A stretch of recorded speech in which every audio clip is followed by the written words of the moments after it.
bugungi darsimiz tarbiyalanuvchilarning sog'lom va xavfsiz ovqatlanishini tashkil etish uchun tegishli tuman hokimlari, tuman bo'limlari mudirlari hamda ta'lim tashkilotlari rahbarlarining mas'ulligi.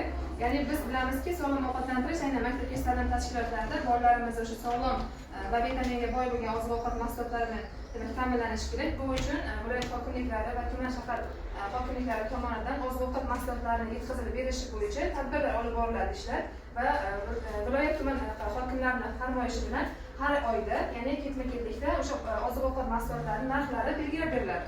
Xuddi shu bo'yicha bugungi mavzuyimizni biz 3 ta guruhga bo'lganmiz, komandaga bo'lganmiz va komandada o'zlarining nomlari berilgan va bir qizimiz tomonidan shu mavzu bo'yicha qisqagina tushuncha beriladi va bu musobaqa tarzida qizlarimiz bilan savol-javoblar tayyorlab kelganmiz va qizlarimiz bilan birgalikda har bir guruhda sabzavotlar yoki mevalar yoki o'sha poliz ekinlarni aynan maktabgacha yoshdagi bolalarimizni sog'lig'i uchun qay darajada demak kerakliligi va vitaminlarga qay darajada boyligi haqida tayyorlab kelishgan, ya'ni o'zlari o'sha guruhlar shaklida tayyorlab kelishgan. O'zi ham boshlaymiz. Tarbiyalanuvchilarning maktabgacha ta'lim tashkilotlarida sog'lom va xavfsiz ovqatlanishni ta'minlash muhim vazifalardan biri hisoblanadi. Oshxonalarda sog'lom va xavfsiz ovqatlanishni tashkil etish tarbiyalanuvchilarning fiziologik yoshiga muvofiq ravishda tuzilishi quyidagi asosiy tamoyillarga asoslanadi.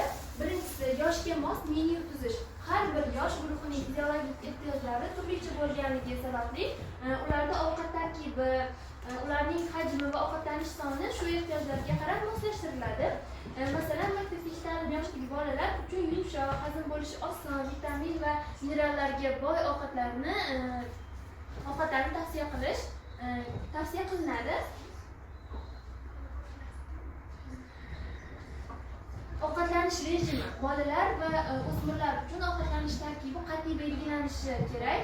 Kuniga 4-5 marta ovqatlanish, nonushta, tushlik, kechki ovqat va oraliq tamaddilarni ham o'z ichiga olib boradi. Ya'ni tarbiyalanuvchilar maktabgacha ta'lim tashkiloti va uyda kerakli vaqtda rejimga asosan ovqatlanishni amalga oshirishlari.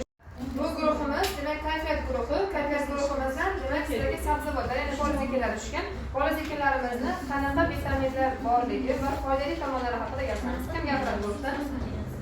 Sharon bor, keyin bodring pomidor retiskalar olib kelganmiz. Bular eng foydali bolalar uchun ham, yoshi katta insonlar uchun ham foydali bo'lgan oziq-ovqat mahsuloti hisoblanadi. Misol uchun bodringda har xil vitaminlar bor. Bodringda faqatgina organizmimiz uchun foydasi emas, uni yuzimiz uchun, terimiz uchun ham juda foydali taraflari ko'p. Enerji guruhi ekan. Demak, enerji guruhimizga mevalar tushgan ekan. Mevalarimiz, ya'ni qanaqa xususiyatlarga ega? Mevalarimizda aynan qaysi vitaminlar boy hisoblanadi? Kim guruhdan ta'rif bermoqchi? Nurgulami? Marhamat. Banan, olma va nok mevalarni olib kelganmiz. Bu mevalarda asosan banan mevasida organizm uchun kerakli bo'ladigan hamma meva vitaminlar bor. Vitamin A, vitamin B2, B3 shu kabi vitaminlar bor. Biz kashnichimizda C, A va K vitaminlari bor. U og'iz hidini yaxshilashga yordam beradi, keyin teri salomatligiga ham ta'sir qiladi va qon bosimini tushirishda ham yordam beradi.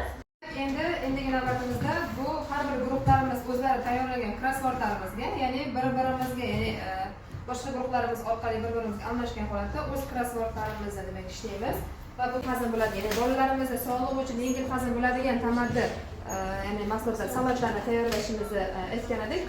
Qanaqa salatlarni tayyorlasak bo'ladi? Hozir bir mahoratlaringiz ko'ramiz. Paxta kerak bo'lsa, men ham paxta qilaman.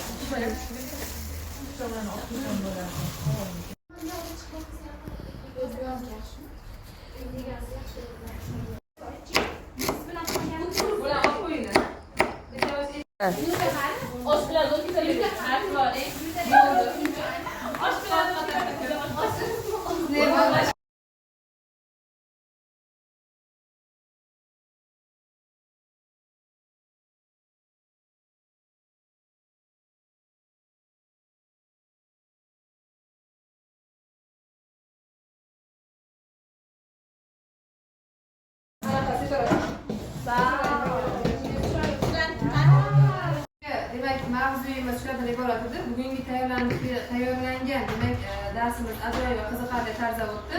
Hammaga rahmat. Testimiz natijasi bo'yicha oladigan bo'lsak, demak muzayyanlarning guruhi, demak energy guruhida testlar to'liq 100% to'g'ri. Vitaminlar guruhidan esa 4 ta xato chiqdi. Aslan guruhlaridan esa bularda nechta xato edi?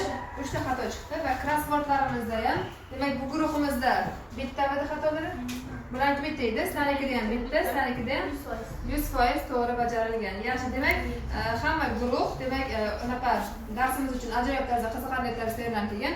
Hammaga kattakon rahmat. Sog' bo'ling.